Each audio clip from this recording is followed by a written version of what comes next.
স্বাগতম আজকে জেরেসারেম নির্বাচনের পথে আয়োজনে। দর্শক, আগামী ত্রয়োদশ জাতীয় সংসদ নির্বাচনকে কেন্দ্র করে সংশ্লিষ্ট সব সংবাদ জানতে প্রতিদিন এই সময়ে আমরা হাজির হয়ে যাই নিউজ 24 এর পর্দায়। আপনাদের সাথে আজকে আছি আমি জুনায়েদ মুফরাদ মৌসুম।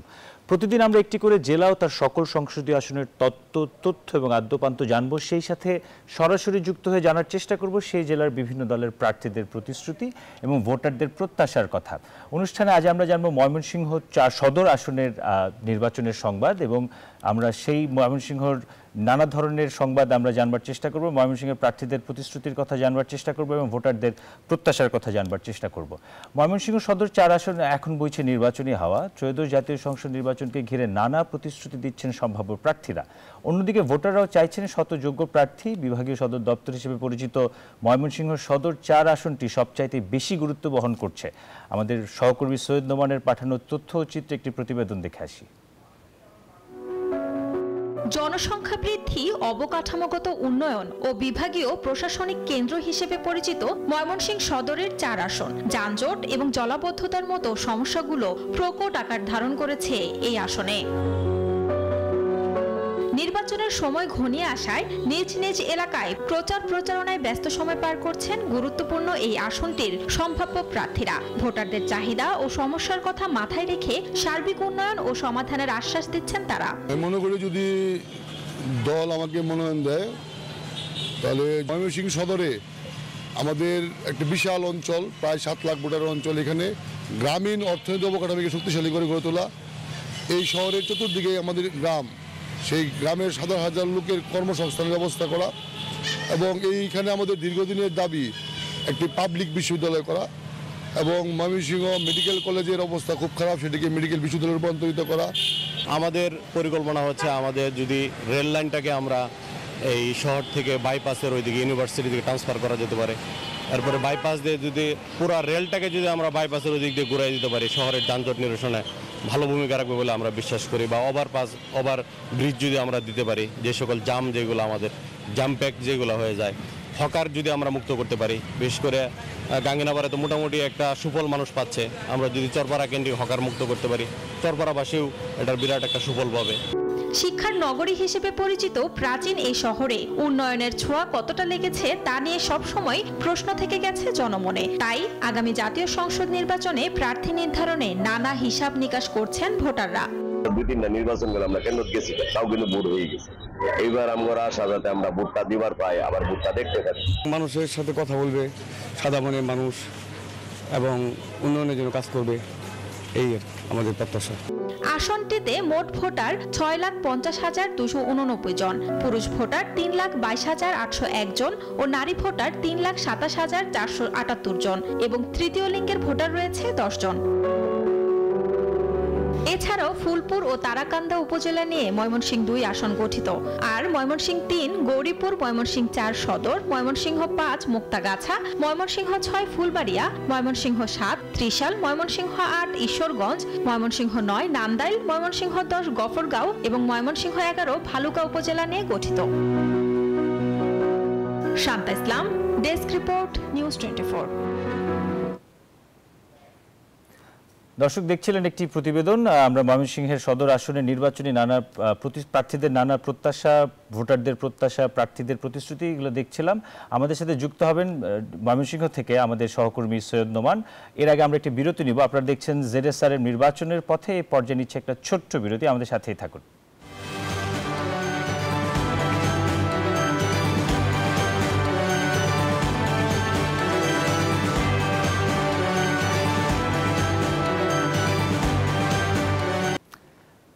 বিরতির পর আবারও স্বাগত। আপনারা দেখছেন জেরেসারেম নির্বাচনের পথে। আমাদের সাথে যুক্ত আছেন আমাদের সহকর্মী সৈয়দ নোমান ময়মনসিংহ থেকে। আমরা সৈয়দ নোমানের সাথে সংযুক্ত হতে চাই।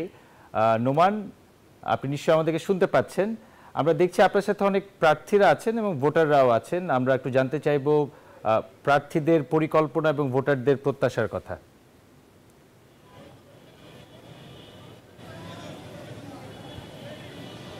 ধন্যবাদ আপনাকে। ঠিক আমার এই সাথে এই মুহূর্তে উপস্থিত আছেন আমার ডান পাশে ময়মনসিংহ দক্ষিণ জেলা বিএনপির রকুনুজ্জামান সরকার। তিনি সদস্য সচিব হিসেবে দায়িত্ব পালন করছেন এবং একই সাথে ত্রয়োদশ জাতীয় সংসদ নির্বাচনে কিন্তু বিএনপি থেকে প্রার্থী হয়েছেন। আমার বাঁ পাশে আছেন কামরুল আহসান যিনি জামাতের মনোনীত প্রার্থী কিন্তু ইতিমধ্যে হয়েছেন। দুজনই কিন্তু আসলে নির্বাচন নিয়ে সরব প্রচারণা চাচ্ছেন, ভোটারদের কাছে টানার জন্য সব ধরনের কৌশল কিন্তু তারা অবলম্বন করছে। আমরা একটু শুরুতেই যেতে চাই রকুনুজ্জামান সরকারের কাছে। আমি জানতে চাই যে এই আসছে নির্বাচন, এই নির্বাচন উপলক্ষে আপনাদের কি পরিকল্পনা আছে এবং কেন জনগণ আপনাকে বেছে নেবে বলে মনে করছেন যদি মনোনীত হন বিএনপি থেকে? ধন্যবাদ আপনাকে। আসলে আগস্ট ৩৬ জুলাই পরবর্তী বাংলাদেশে যে পরিবর্তনের স্লোগান আমরা দিয়ে এই ফ্যাসিস্টের পতন করেছি, সেখানে সকলেই আমরা একটি বৈষম্যহীন বাংলাদেশ, একটি মানবিক বাংলাদেশ, একটি যোগ্যতর বাংলাদেশ, যেখানে সকল ধর্ম পেশার মানুষরা বাংলাদেশি জাতীয়তাবাদ বাংলাদেশি পরিচয়ে তারা এখানে বেড়ে উঠবে এবং আগামী দিনে বাংলাদেশের মানুষের উন্নয়নের ভোটের জবাবদিহিতা নিশ্চিতকরণ। গত 15 বছর যে মানুষ ভোট দিতে পারে নাই, এই ভোটের অধিকার নিশ্চিতকরণ, তরুণ প্রজন্মের এক বিশাল অংশের ভোট, তারা ভোট দেওয়া এখনও শিখে নাই, তাদেরকে ভোটের সুযোগ করে দেওয়া এবং মানুষের উন্নয়ন বলতে এক এক এলাকায় এক এক ধরনের সমস্যা আছে, ওই এলাকার সমস্যাকে ইন্ডিকেট করে জাতীয়ভাবে ইতিমধ্যে আপনি দেখেছেন বিএনপি ঘোষণা করেছে, আমাদের প্রিয় নেতা জনাব তারেক রহমান, প্রত্যেক পরিবারকে একটি ফ্যামিলি কার্ড দেওয়া হবে। ওই ফ্যামিলি যিনি গৃহিণী উনি একটি করে কার্ড পাবেন। ওই কার্ডে সে প্রতি মাসের 1 থেকে 3 তারিখের ভিতরে সে তার পরিবারের একটা মিনিমাম তার যত ধরনের খাদ্য সামগ্রী লাগে সেটা সাপ্লাই পাবেন। এবং ফার্মার্সদের জন্য একটি কার্ড, সেখানে যেন ফার্মার্সরা এই বিনামূল্যে যাদের যত ধরনের কৃষি উপকরণ বিনামূল্যে পায়, এই জন্য ফার্মারদের একটা কার্ড থাকবে। সিস্টেমটা হবে যেন কেউ বঞ্চিত না হয়, সে কোন মত পেশার ধর্মের লোক সেটা না, যে যেটা যোগ্য সে সেটি পাবে। আরেকটি হলো আমাদের এই বিশাল যে জনশক্তি, এটাকে কর্মমুখী করে গড়ে তোলা, যেন আমাদের প্রধান অভিশাপ বেকারত্ব, এই বেকারত্বকে আমরা কর্মমুখী শিক্ষা ব্যবস্থার মাধ্যমে সম্পদে পরিণত করতে চাই। এগুলো আমাদের জাতীয় স্লোগান। আর অঞ্চল ভেদে আমাদের এক এক জায়গায় এক এক ধরনের কাজ আছে। আমাদের ময়মনসিংহ সদরে এখানে একটি বিশাল চরাঞ্চল গ্রামাঞ্চল আছে, যেখানে কর্মমুখী মানুষের প্রয়োজন এবং আমাদের এইখানে দীর্ঘদিনের দাবি একটি পাবলিক বিশ্ববিদ্যালয়, যেটি আমাদের এখানে নাই। বাংলাদেশে অনেক 17 বছরে অনেক জায়গায় হয়েছে, কিন্তু আমাদের এখানে একটি পাবলিক বিশ্ববিদ্যালয় হয় নাই। আমাদের এখানে গত 17 বছরে দৃশ্যমান কোনো শিক্ষা প্রতিষ্ঠান হয় নাই। আমাদের এখানে কৃষি নির্ভর এলাকা হওয়াতে এখানে বিভিন্ন রবি শস্য হয়, যেন দরকার কোল্ড স্টোরেজ দরকার। আমাদের ময়মনসিংহ মেডিকেল কলেজ হসপিটালকে বিশ্ববিদ্যালয়ে রূপান্তরিত করে যা সিট আছে 2-3 গুণ বাড়ানো দরকার। রুগী যা থাকে বেডে তার থেকে বেশি থাকে ফ্লোরে। একটি স্বাধীন দেশে, একটি গণতান্ত্রিক দেশে এগুলো মানুষের ন্যূনতম চাহিদা, খাদ্য, বস্ত্র, অন্ন, শিক্ষা, চিকিৎসা দরকার। আমরা মনে করি যে আমাদেরকে যদি সাধারণ জনগণ আগামী ফেব্রুয়ারিতে যে ইলেকশন যদি ভোট দিয়ে নির্বাচিত করে, তারেক রহমানের নেতৃত্বে এই বাংলাদেশে, যেহেতু বিএনপি অতীত ক্ষমতায় ছিল, বিএনপি ক্ষমতায় মানুষমুখী জনগণমুখী, আমরা মনে করি মানুষের কল্যাণে আমাদের দ্বারা কিছু করা সম্ভব। ধন্যবাদ। আপনাকে শুনছিলেন জেলা বিএনপির সদস্য সচিব রকুনুজ্জামান সরকারের কথা। তিনি দলের যে প্রতিশ্রুতি আছে সেই দলের প্রতিশ্রুতি এবং নির্বাচনী এলাকায় যে উন্নয়নমূলক কর্মকাণ্ড তিনি করবেন যদি জয়ী হতে পারেন, সেই কথাই কিন্তু জানাচ্ছিলেন। আমরা একটু যেতে চাই জামাতের মনোনীত প্রার্থী যিনি আছেন তার কাছে আমরা একটু যেতে চাই। জনাব কামরুল হাসান, নিশ্চয়ই শুনছিলেন আমার কথাগুলো। ময়মনসিংহ দেশের সর্বশেষ বিভাগ, যে বিভাগ হওয়ার পরেই আসলে ময়মনসিংহের চাপ বেড়েছে। সেদিক থেকে জামাতের প্রার্থী হিসেবে আপনি ময়মনসিংহের উন্নয়নকে কিভাবে দেখবেন সামনের দিনগুলোতে যদি নির্বাচনী বিজয়ী হতে পারেন? আসসালামু আলাইকুম রহমতুল্লাহ। দেখেন, আমরা যেটা বলতে চাই, নতুন বাংলাদেশ বিনির্মাণের ক্ষেত্রে, বিশেষ করে আমাদের স্বাধীনতা উত্তর বাংলাদেশকে আমরা বিনির্মাণ করার ক্ষেত্রে যে সকল ওয়াদা কমিটমেন্ট করেছিলাম, এই জাতির 53 বছরে সে ওয়াদা কমিটমেন্ট আমরা কোনো ক্ষেত্রে পূরণ করতে ব্যর্থ হয়েছি। এই জন্য দেশ আবার নতুন করে স্বাধীনতা অর্জন করেছে। এই জাতি নতুন করে আবার নিজেদেরকে করতে চায়, একটা পরিবর্তন আনতে চায়। আমরা আমাদের ময়মনসিংহে আমরা দেখলাম যে 1 যুগের অধিক সময় হওয়ার পরেও আমাদের এখানে দৃশ্যমান কোনো উন্নয়ন বিভাগীয় শহরে আমরা সেটা দেখি নাই। বরঞ্চ আমরা যেটা দেখছি যে একটা পুরা জ্যাম প্যাকড একটা শহর আমরা আমাদের এই মহানগরীকে মানুষ মনে করে। আমরা বিশেষ করে সদরটাকে একটা পরিকল্পিতভাবে, মহানগরটাকে একটা পরিকল্পিত মহানগর গঠন করার ক্ষেত্রে আমরা অগ্রাধিকার ভূমিকা নিয়ে কাজ করব। আমরা মানুষের জীবনযাত্রা মান উন্নয়নের জন্য, সকল শ্রেণীর মানুষের জীবনযাত্রা মান উন্নয়নের জন্য কাজ করব। বিশেষ করে আমরা সকল ক্ষেত্রে পলিটিক্যাল হ্যারাসমেন্ট থেকে মানুষদেরকে মুক্তি দেওয়ার জন্য আমরা কাজ করব। সন্ত্রাস, চাঁদাবাজ এবং দেশটাকে একটা কল্যাণকর রাষ্ট্র বানানোর ক্ষেত্রে আমরা ভূমিকা অধিকতর গুরুত্ব দিয়ে কাজ করব। যেটা আমাদের রূপন ভাই বললেন, চরাঞ্চলের মানুষ অবহেলিত। 17 বছরে এখানে কে এমপি ছিল এটা মানুষ জানে না, কোনো এমপি কোনো জনপদে সে বিচরণ করে নাই। সুতরাং আমরা আমাদের জনপদের মানুষের দুঃখের কষ্টের কথা শুনতেছি, তারা বলতেছে যদি একটা লেভেল প্লেইং ফিল্ড নিশ্চিত হয় তাহলে মানুষ, আমরা আশা করি যে মানুষ ব্যাপকভাবে একটা পরিবর্তনের পক্ষে জামাত ইসলামকে তারা তাদের ব্যক্তিগত মতামত বা ভোট দিয়ে এইবার আমাদেরকে সদরটাকে আমাদের জামাতের নেতৃত্বে দিবে বলে আমরা বিশ্বাস করি। এবং যদি আমাদেরকে দেয় তাহলে আমরা মানুষের বিশ্বাস রক্ষা করব। বিশেষ করে আমরা যুব সমাজের বেকারত্ব দূর করার জন্য কাজ করব। মহিলাদের জন্য মহিলা বান্ধব কর্মসূচি আমরা চালু করব। মা বোনেরা যেন ঘরে থেকেই তার অর্থনীতিতে ভূমিকা রাখতে পারে। হস্তশিল্প সহ বিভিন্ন ধরনের কলকারখানা উদ্যোগ গ্রহণ করা হবে। এখানে একটা বিভাগীয় শহর আমাদের শিল্প বান্ধব নয়, আমাদের ছেলেমেয়েরা এখানে গাজীপুরে যায় কলকারখানা কাজ করতে হয়। প্রচুর জায়গা আছে, আমরা যে পরিকল্পিত শিল্পনগর আমরা গড়ে তুলি তাহলে এখানে আমাদের ছেলেমেয়েরা কাজ করতে পারবে, আমাদের মা বোনেরা এখানে শ্রম দিতে পারবে, কাজ করতে পারবে। এবং পরিকল্পিতভাবে যদি আমরা একটা স্বাস্থ্য সেবা থেকে আমরা বঞ্চিত হচ্ছি, যেটা আমাদের রুকন ভাই বললেন যে এই হাসপাতাল আসলে এখানে আমাদের আধুনিক হাসপাতাল বলা চলে না, একটু বড় কিছু সমস্যা হলে আমাদের ঢাকা কেন্দ্রিক যাইতে হচ্ছে। এখান থেকে প্রচুর মানুষ, ময়মনসিংহের মানুষ ইন্ডিয়াতে চিকিৎসা নেয়। যদি আমরা একটা পরিকল্পিতভাবে আধুনিক স্বাস্থ্যসেবাটা নিশ্চিত করতে পারি তাহলে আমাদের দেশে সম্পদ থাকবে, স্বাস্থ্যসেবা এখানে মানুষ সেবা নিতে পারবে, ময়মনসিংহের মানুষ আর কলকাতা কেন্দ্রিক হবে না।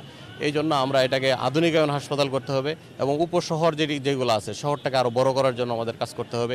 শহরের পার্শ্ববর্তী এলাকাগুলোতে শিল্পবান্ধব হিসেবে কাজ করতে হবে। শহরের ইউনিয়ন সদর হাসপাতাল যেগুলো আছে, ইউনিয়ন স্বাস্থ্য কমপ্লেক্সগুলোতে পরিকল্পিতভাবে স্বাস্থ্যসেবা নিশ্চিত করতে হবে, যাতে করে বড় হাসপাতালে স্বাস্থ্য মানুষের অগ্রাধিকারটা কম হয়। আমরা ন্যায় বিচারের ক্ষেত্রে কাজ করব, জাস্টিস প্রতিষ্ঠা করার জন্য বিশেষভাবে কাজ করব। আমরা 53-54 বছরে যেতে সকল ক্ষেত্রে ন্যায় বিচার উঠে গেছে। স্বামী স্ত্রীতে ঝগড়া, এইখানেও আমরা দেখি যে একটা পক্ষ আর একটা পক্ষের সাথে টাকা পয়সার লেনদেনের কারণে এখানে বিবাদটা মীমাংসা হচ্ছে না। সকল ক্ষেত্রেই রাষ্ট্রের সর্বোচ্চ পর্যায় থেকে একদম গ্রাস রুট লেভেল পর্যন্ত ন্যায় বিচার উঠে গেছে। জামাত ইসলাম ক্ষমতায় গেলে সকল স্তরে ন্যায় বিচার প্রতিষ্ঠা করার জন্য আমরা কাজ করে যাব। বিশেষ করে সকল মানুষের ভাগ্যের পরিবর্তনের জন্য আমরা কাজ করব। আমি একটু থামাচ্ছি আপনাকে। দর্শক শুনছিলেন যে জামাতে ইসলামের মনোনীত প্রার্থী যিনি আছেন তিনি কিন্তু তার নির্বাচনী প্রতিশ্রুতিগুলো জানাচ্ছিলেন। আমরা একটু আবারও রুকনুজ্জামান সরকারের কাছে যেতে চাই। আমরা জানতে চাই দীর্ঘ সময় পর বিএনপি ভোটের মাঠে মানুষের কেমন পাচ্ছেন এবং মানুষ আসলে কি চাচ্ছে এই বিএনপির কাছে? আলহামদুলিল্লাহ, আমরা তো আসলে 5ই আগস্ট বা 36শে জুলাই যাই বলেন, আমরা গণতন্ত্রের মুক্ত হয়েছে। আমরা স্বাধীনতার স্বাদ 71 সালেই পেয়েছি। বাংলাদেশের মানচিত্র, পতাকা, এটি একটি শিশুর একবারই জন্ম হয়, কিন্তু এই স্বাধীনতার যে মৌলিক চাহিদাগুলো ছিল এগুলো গত 17 বছর অবরুদ্ধ ছিল, এগুলোকে বন্দি করে রাখা হয়েছিল। আমরা মনে করি দেশের আপামর জনগণ এটাকে মুক্ত করেছে, যেখানে আমরা মনে করি যে এইখানে 17 বছরটাকে কেন্দ্র করেই 5ই আগস্ট জন্ম হয়েছে। 17 বছরের ত্যাগ, তিতিক্ষা, গুম, খুন, নির্যাতন, অত্যাচার, এগুলোর পুঞ্জি মতো ভোট দেওয়ার, তরুণ সমাজের ভোট দিতে না পারার অধিকার বঞ্চিত হওয়া, এগুলো থেকে 5ই আগস্টের আগামী বাংলাদেশ খুব চ্যালেঞ্জিং। সেখানে যেই প্রজন্ম এই অভ্যুত্থান ঘটিয়েছে সেই প্রজন্ম কিন্তু তার অধিকার সম্বন্ধে সে সজাগ হয়েছে। কাজে আমরা যারা রাজনীতি করি আমাদের জন্য এটি একটা ভালো সংকেত, একটি খারাপ সংকেত। আমাদের এখন আর ওই বক্তৃতা করে মানুষকে খুশি করার দিন শেষ। এখন কাজ করতে হবে, অভিজ্ঞতা করতে হবে, মানুষকে কর্মমুখী করতে হবে। মানুষ এখন আর ওই রাজনীতিবিদদের ভালো কথা শুনতে চায় না, মানুষ এখন কাজ দেখতে চায়। আমি মনে করি যে এই 5ই আগস্টের বিপ্লবের পরে আমরা যে নতুনভাবে এই গণতান্ত্রিক বাংলাদেশে আপনি আমি সকলেই কথা বলতে পারছি, সেই বাংলাদেশটা হতে হবে সকলেই মিলে। সেখানে সকলে কথা বলবে, সমালোচনা করবে, কিন্তু গণতন্ত্র আবার একসঙ্গে চর্চা করবে, যেটি আগে ছিল না। গণতন্ত্র একসঙ্গে 17 বছর ছিল না। 17 বছর আগেও বাংলাদেশে একটা কালচার ছিল, আমরা একের অপরে দাওয়াতে যেতাম, একে অপরের অনুষ্ঠানে যেতাম, কার্ড দেওয়া হতো, কিন্তু এই 17 বছরে সব সংস্কৃতি নষ্ট করেছে। আর আমাদের কাছে প্রত্যাশা, আমরা মনে করি যতবারই বিএনপি ক্ষমতায় গিয়েছে, আপনি যদি ময়মনসিংহ ধরেন, বিএনপি লাস্ট 2001 থেকে 6 সাল ক্ষমতায় ছিল। ময়মনসিংহ জেলায় কাজী নজরুল বিশ্ববিদ্যালয় বেগম খালেদা জিয়া উদ্বোধন করেছেন। ময়মনসিংহ ইঞ্জিনিয়ারিং কলেজ বেগম খালেদা জিয়া উদ্বোধন করেছেন। ময়মনসিংহে বাইপাস বেগম খালেদা জিয়া করেছেন। আমরা মনে করি বিএনপি ক্ষমতায় যে বরাবরই মানুষের কল্যাণ করেছে। ইউনিয়ন স্বাস্থ্য কমপ্লেক্সের কথা হয়েছে, মানুষ যদি সব মানুষ শহরমুখী কেন আসে? কারণ সাব সেন্টারগুলো, উপজেলা সেন্টারগুলোতে মানুষ চিকিৎসা পায় না। চিকিৎসা কিন্তু আপনার বেঁচে থাকার প্রথম অধিকার। ওই সেন্টারগুলো দলীয়করণ করার কারণে এখানে কোনো চিকিৎসক ছিল না। ওইখানে ওষুধপত্রগুলো লুটপাট করে বিক্রি করতে হবে। এখন মানুষ কিন্তু প্রেসক্রিপশনের সাথে সরকারি ওষুধ বুঝে নিতে চায়, প্রতিবাদ করে। এই প্রতিবাদের নামই ৩৬শে জুলাই। আমরা মনে করি আগামী দিনে যে বাংলাদেশ হবে, আমরা বিভিন্ন ভাষায় কথা বলবো। সরকার আপনার সাথে অন্য সময় কথা বলার চেষ্টা করব, সময় স্বল্পতার কারণে আপনাকে থামাতেই হচ্ছে। ধন্যবাদ কামরুল আহসানকে, ধন্যবাদ রকুনুজ্জামান সরকারকে। শুনছিলেন দুই প্রার্থীর নির্বাচনের যে প্রতিশ্রুতি আছে সেগুলোর কথা এবং তাদের দলভিত্তিক যে কর্মকাণ্ড আছে সেগুলোর কথা। আর জনগণ কিন্তু চাইছে একটি উৎসবমুখর পরিবেশে নির্বাচন অনুষ্ঠিত হোক এবং তাদের যে বাধা প্রতিবন্ধকতা যেগুলো আছে সেগুলো তারা জনপ্রতিনিধিরা এসে উন্নয়ন করবেন, এমনটাই কিন্তু প্রত্যাশা সাধারণ ভোটারদের। তো এই ছিল জেডএসআরএম নির্বাচনের পথে আমার কাছে ময়মনসিংহ সদর 4 আসন থেকে দুই প্রার্থী নিয়ে সর্বশেষ আলোচনা। আমি ফিরছি স্টুডিওতে। ধন্যবাদ নোমান আপনাকে আমাদের সাথে যুক্ত হওয়ার জন্য। দর্শক, আপনারা দেখছিলেন জেডএসআরএম নির্বাচনের পথে। দেখব নির্বাচনের সর্বশেষ সংবাদগুলো জানতে নিউজ24-এর পর্দায় চোখ রাখুন। আগামী আয়োজনে আপনাদেরকে স্বাগত জানিয়ে বিদায় নিচ্ছি। আমি জুনায়েদ নুসরাত মৌসুম।